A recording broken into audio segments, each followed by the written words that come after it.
An important phase of the Bangladesh story came to an end today. The American Naval Task Force in the Bay of Bengal, which caused such a ruckus in India and here at home, steamed out of the bay today and is now in the South China Sea. And Sheikh Mujibur Rahman, who may become known as the George Washington of Bangladesh, returned to Dhaka and one of the most emotional outbursts in that emotional part of the world. Here are two reports on his journey and on his return. India welcomed Sheikh Mujibur Rahman with full state honors. Sheikh Mujib was greeted first by India's President Giri, Prime Minister Indira Gandhi. Full state receptions are reserved for heads of state. India is one of only 2 countries that have officially recognized Sheikh Mujib's government.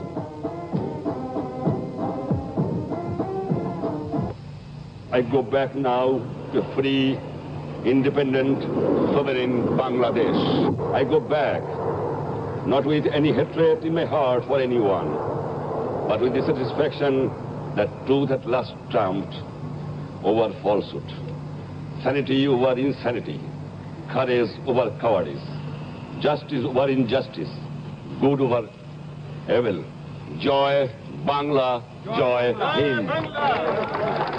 Having met the dignitaries at the airport, Sheikh Mujib moved to a nearby parade ground for a public meeting. Many Indians had waited for Sheikh Mujib's release from Pakistan as if he were their president. Thousands of them welcomed him. The Indians are proud of their victory in Bangladesh. It has changed the way the world looks at them and the way they view themselves.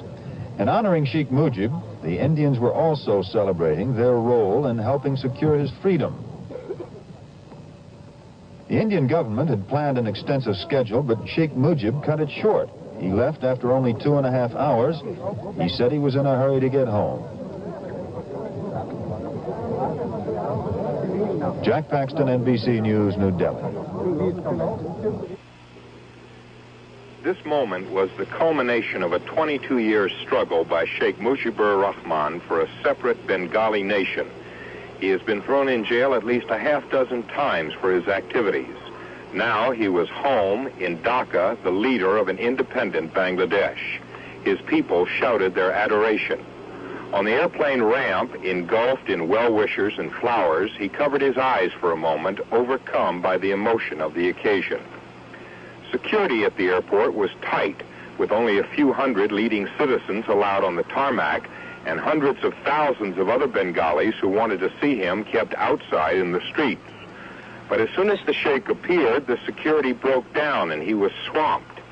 He managed to review an honor guard of Bangladesh soldiers, sailors, and airmen, and he moved partway down a red-carpeted reception line, but then the crush became too great and he cut short the ceremonies.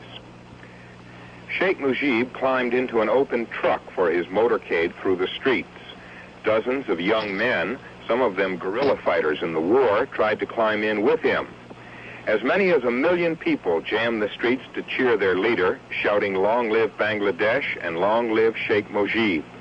At times, the truck could not move at all. The street was so jammed. Many people were trampled.